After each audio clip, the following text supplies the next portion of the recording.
So good morning students. In the last video we have seen exercise 8.1 that we are discussing 8th chapter of the syllabus vector algebra 1. In the last class we have discussed the problems in exercise 8.1. Now we are going to the next topic in the same chapter, which is very important, that is the resolution of a vector. Resolution is nothing but resolving or cutting. Okay, both are same. That is, we are going to resolve a vector in 2-dimensional and 3-dimensional space. Okay, so now first, what is the resolution of a vector? A vector can be resolved into 2 or more components such that on addition it will give the original vector in magnitude and direction. Okay, so that is the definition for the resolution of a vector. Suppose I am having a vector or vector. So I am having a vector. There in the vector you are having tail and head. From the tail we are going to draw the x-axis and y-axis. So this is the vector or vector and I have drawn x-axis and the y-axis. Next, what I am going to do is I am going to have the point P on the vector. Okay, so from that point I am going to construct 2 lines, that is, which is perpendicular to x-axis. PL is the line perpendicular to x-axis, and one more perpendicular line, that is PM, is perpendicular to y-axis. Okay, so these are all the things you have to remember, and this is the, let us take this as the origin of reference. Next, what I am going to do is, now the vector makes an angle theta with the x-axis. Let us take that the vector makes an angle theta with the x-axis. Now what I am going to do is I am going to consider the right triangle. So I am going to consider the right triangle. What is the right triangle? OLP. So we are going to take the right angle triangle OLP, from which first I am going to find cos theta. You all know that the ratio of cos theta is nothing but adjacent side divided by hypotenuse, from which this is adjacent side, this is opposite side, and this is hypotenuse. Okay, so now what is the corresponding ratio for cos theta? Cos theta is nothing but adjacent side. What is adjacent side? OL divided by what is your hypotenuse? That is length. Here you are taken as a vector. Now I am going to make it as length. When you are making it as length means you can take modulus. So modulus of r vector, then it will become a scalar. Now what you will have? OL is equal to modulus of r vector into cos theta. Okay. Next, this is the result you are having. So OL is equal to modulus of r vector into cos theta. Next, from the same triangle we can able to find sin theta. What is sin theta? Sin theta is nothing but opposite side divided by hypotenuse. What is opposite side?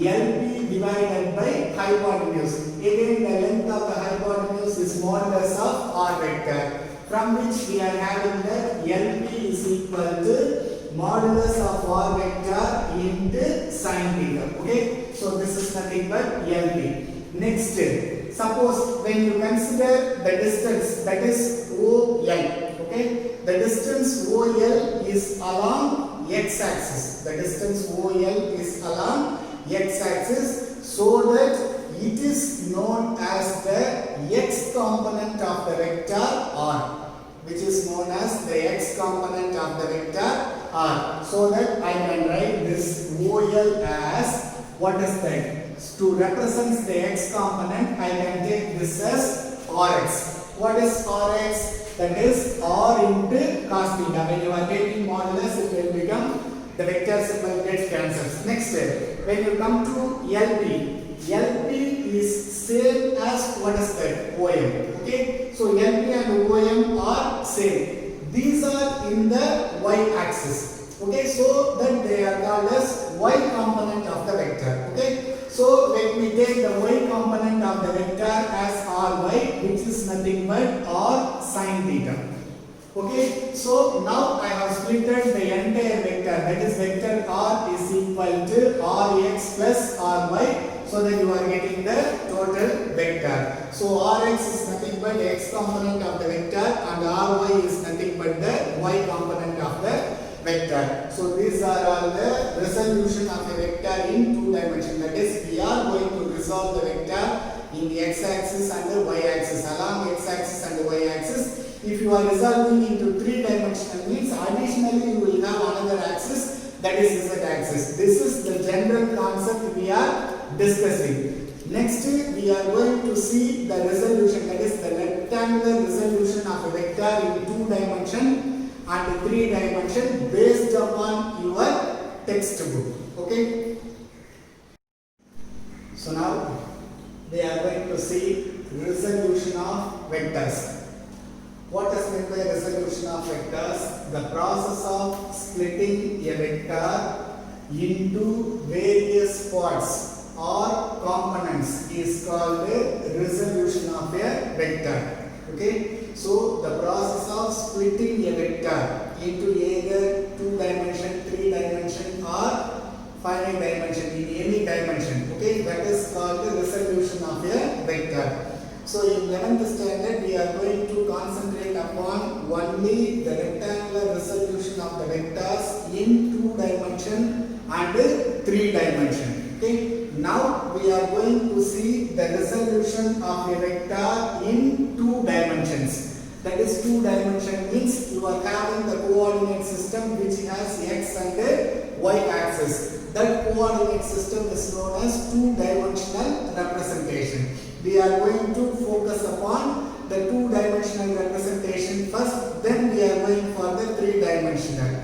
So it is given in the theorem 8.5. So I am deriving the theorem, I am deriving the components of a vector, that is the resolution of a vector in 2-dimension through the theorem given in your book. Okay, first step, let me go to the theorem. Theorem number 8.5. What is given in the theorem? The statement: let I cap and j cap be the unit vectors along the positive x-axis and the y-axis, having the initial point at the origin O. Now OP vector is the position vector of the any point P in the plane.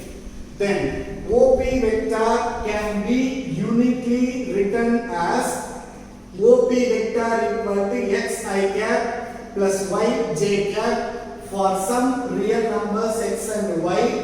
Further, modulus of OP vector equal to root of x square plus y square. This is the thing you have to prove. What you have to understand from this is, suppose if a position of a point is given, that is, let me take that the point is P of x comma y. Okay, so here I have drawn the x and the y axis. Okay, so x axis is perpendicular to y axis. This is the Cartesian coordinate system which has x and y axis, that is 2-dimensional space. Here I am going to first position a point. Okay, that point we can take it as P.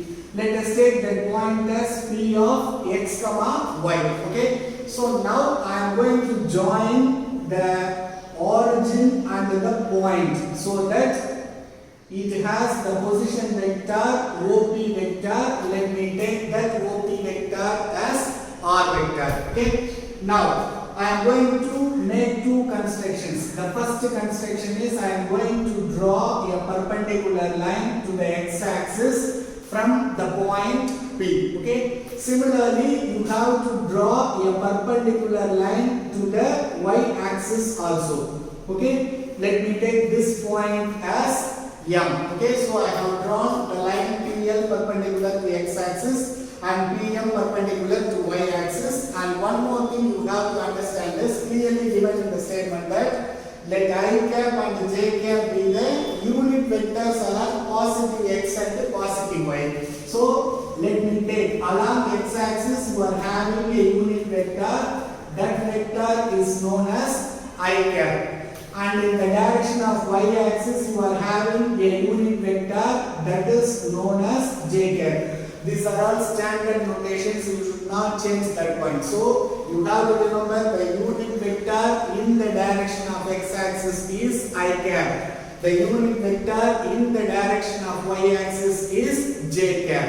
Now, what about the length of the vector OL? It is nothing but x. So the length of the vector OL is nothing but x. Similarly, here the length of the vector, what is that? Here OM vector is nothing but y. Okay, these are all the things you have to remember in this. So this is the diagrammatic representation of the things what is given in the statement. Okay, now let us go to the next part of our book after drawing the diagram. So now let the coordinates of the point, let the coordinates of the point P is, what is that? X comma y. So it is the coordinate of the point P. Next we have made the construction that we have drawn PL perpendicular to x axis and also PM perpendicular to y axis. So we have drawn that, draw PL and PM perpendicular to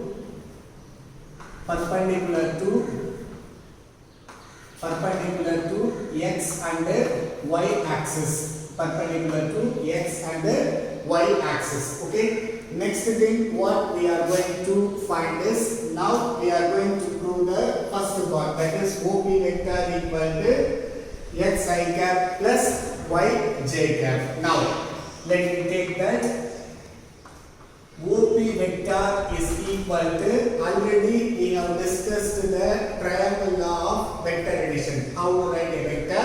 You just observe this. Here you are having OP. Okay. If you want to write the vector, OP vector means what is our direction? What does the direction means? First from O to L you have to go. So O L vector, then from L to P. So OP vector can be written as OL vector plus LP vector. Okay, am I right or not? Okay, next. Now I am going to rewrite this as OP vector is equal to OL vector plus, when you compare the LP vector and OM vector, both the vectors are equal because their direction is also same and their magnitude is also same. So I can replace LP vector as OM vector. Okay, so now I am going to replace the LP vector as OM vector. Next step. These are all the things you have studied in the last videos, previous videos. You just go through that one. Okay, now I am going to write OL vector. We are having the formula that any vector can be written as the product of its length and also a corresponding unit vector in that direction. First you have to write the length of the vector. Here I am having OL vector. The length of OL vector is nothing but OL. The length of OL vector is OL. It is to be x because in the point the first number denotes the length in x axis. Okay, so the length of OL vector is x. Next what you have to write? You have to write the corresponding unit vector in that direction. OL vector lies in this direction, that is along x axis. What is the unit vector corresponding to x axis? I cap. So I cap is the unit vector in that direction. So you can write this as x into I cap plus. Similarly, you have to write the OM vector. What is the length of the OM vector? Length of the OM vector is nothing but, this is the length, which is nothing but y. So you can write this as y. And you have to write the corresponding unit vector in that direction. OM vector is in that direction. What is the corresponding unit vector in that direction, which is nothing but j cap. So you have to write like this. So what is the thing you have to remember is a vector can be written as the product of its magnitude and the corresponding unit vector in that direction. So first we have proved the rectangular resolution in 2 dimensions. So what is that? The position vector of the point P is xi cap plus yj cap. The simple thing from this you have to remember is, suppose if you are given with a point A of 3, 4. How to write this point in the dimensional, 2-dimensional plane means the position vector of the point A is nothing but OA vector. You have to take the first number which is corresponding to the x ordinate. Okay, you have to multiply the corresponding unit vector I cap with the first number, and you have to take j cap with the second number. So the position vector of this point is 3I cap plus 4j cap. Okay, suppose if you are having the point like this, that is minus 2, 1. Okay, how to write the position vector for this point? OP vector is equal to, you have to multiply the first number with I cap. So you are having minus 2 into I cap plus, what is that? 1 into j cap is j cap. Suppose you are having the point like this, that is 0, minus 5. This is the point. What is the position vector of this point? OC vector, which is equal to, you have to multiply the I cap with the first number, as I have said earlier. 0 into I cap is nothing but 0. So you just leave that one. What is the second number you are having? Minus 5. You have to multiply j cap with that number. So you are having minus 5 into j cap. This is the rectangular resolution of a vector in 2 dimensions. Next, we are going to prove the uniqueness, and after that we are going to write the, what is that? The uniqueness and the modulus of that vector.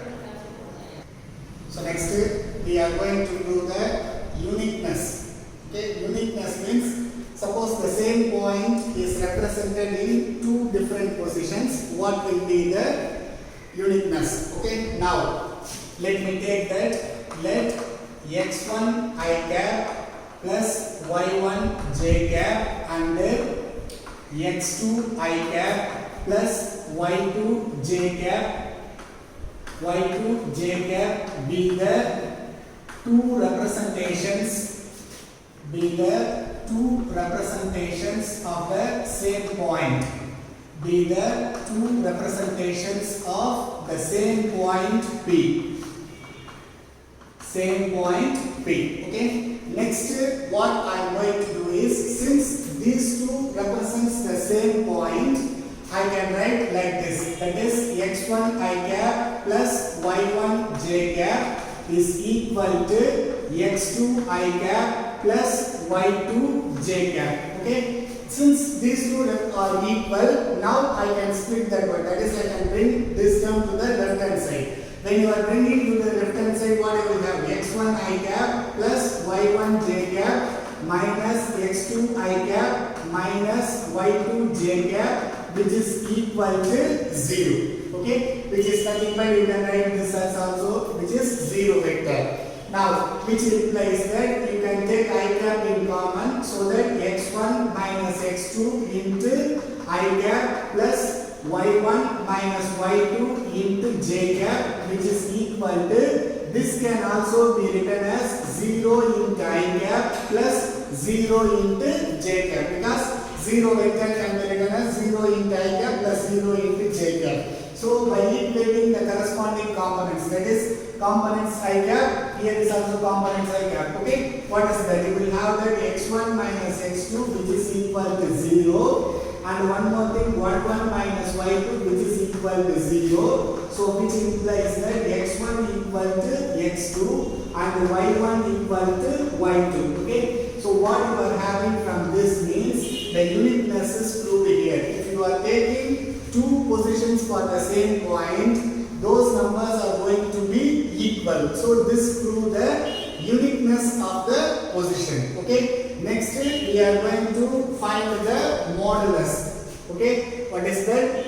The position vector of P is nothing but OP vector, and the length of OP is nothing but root of x square plus y square. Now I am going to prove that by using the right angle triangle OLP, the third part. So in right triangle, right angle triangle OLP. By the Pythagoras theorem, one may write this as, that is that OP square is equal to OL square plus, what is that? LP square. Okay, so OP OL square plus LP square. Next thing what I am going to do is, the length of OL is nothing but x. The length of LP is nothing but y. So which is equal to, what is that? X square plus y square. So we are having that OP square is equal to this. When you are taking square root for this, which is equal to root of x square plus y square. Okay, since OP lies in the positive side, it should be the positive value, so that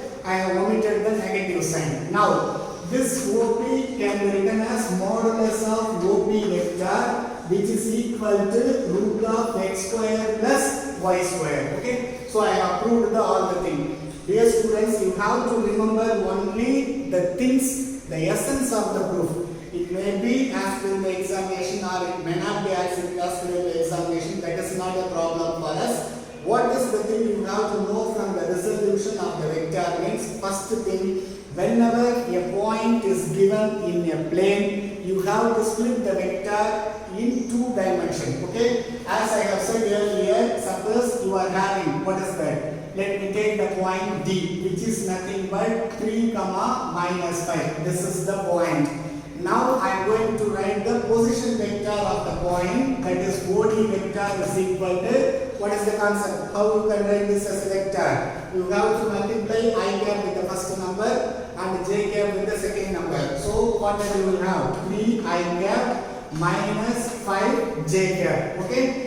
Now I am going to take the modulus for this. So modulus of OD vector is equal to, what is the concept says? You have to square the numbers and add it. Square the numbers and then add it. So you have to square the first number. What is that first number? 3 square.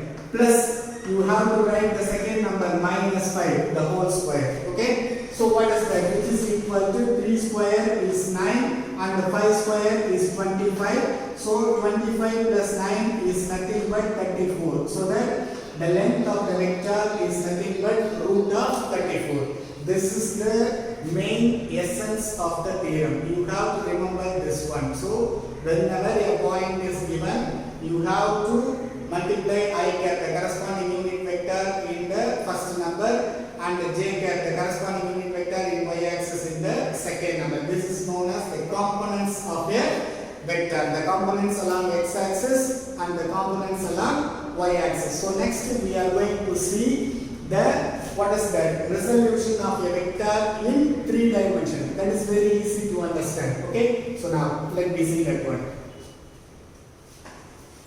Okay. Next we are going to see the resolution of a vector in 3 dimensions. 2 dimension means you are having only the Cartesian coordinates, that is x axis and the y axis. But 3 dimension means additionally you will have z axis. Okay, it is somewhat difficult to understand that one because it is a 3-dimensional diagram. We may not be able to picture it clearly. Okay, you just understand that one. So the 3 mutual perpendicular axes are x axis, y axis and the z axis. And as I said earlier, the vector, the unit vector representing x axis is I cap, and the unit vector representing y axis is j cap, and the unit vector representing the z axis, that is in the direction of z axis, is k cap. So I cap is the unit vector along x axis, j cap is the unit vector along y axis, k cap is the unit vector along z axis. Suppose if you are having a point, so the point is P of x, y, z. Okay. Now we are going to write the position vector of that point. Okay. So we are going to write the position vector of that point. That is OP vector vector is equal to the same concept what I have told. So you have to first number with the I cap, second number with the j cap, and third number with the k cap. In short, I am telling that so x I cap plus y j cap plus z k cap. I am not explaining you detailedly because it comes under physics. You may have the components of the vector in physics also. There you can learn very deeply. Okay, so just I am giving the essence for it. So the position vector at the point is x I cap plus y j cap plus z k cap. And what is the modulus of this vector? Modulus of OP vector is equal to x square plus y square plus z square. That is square root of x square plus y square plus z square is the modulus of the vector. Okay. So now this OP vector means it can be divided into three components. So the components along in the x direction, this is x I cap. The components along the y axis is y j cap. The components along z axis is nothing but z into k cap. Okay. So next we are going to see the addition and the subtraction of the vectors. So next we are going to see the properties of addition, subtraction, multiplication by a scalar and equality of vectors. Okay. Suppose let me take two vectors in 3 dimensions. Hereafter in vector algebra you are going to see only 3-dimensional vectors, that is having 3 components along x-axis, along y-axis and z-axis. This is the thing hereafter you are going to see. Now, first vector A vector equal to A1 I cap plus A2 j cap plus A3 k cap, and B vector is equal to B1 I cap plus B2 j cap plus B3 k cap. And if m is a scalar, then we are having the following properties. What is the first property? That is addition of two vectors, A vector plus B vector. How we are going to add two vectors means you have to add the components with the same. Okay, that is the components along x-axis, you have to add the components along the x-axis. So you are going to add I cap with I cap, j cap with j cap, and k cap with k cap. So that only here you are having A1 and there you are having B1. When you are adding this A1 plus B1 into I cap, similarly you have to add j cap and j cap. So then A2 plus B2 into j cap, and you have to add k cap with k cap, that is A3 plus B3 into k cap. Next one, subtraction. It is also same. You have to subtract I cap from I cap, j cap from j cap, and k cap from k cap. That is A1 minus B1 into I cap, A2 minus B2 j cap, then A3 minus B3 into k cap. Okay. Next, we are multiplying A vector with a non-zero scalar, that is m. What it happens is you have to multiply each and every component with m. So m into A1 I cap plus m into A2 j cap plus m into A3 k cap. And the next thing, if you are saying that the two vectors are equal, then their corresponding numbers are equal. If and only if A1 equal to B1, A2 equal to B2, and A3 equal to B3. So these are all the things you have to remember in the properties of vectors.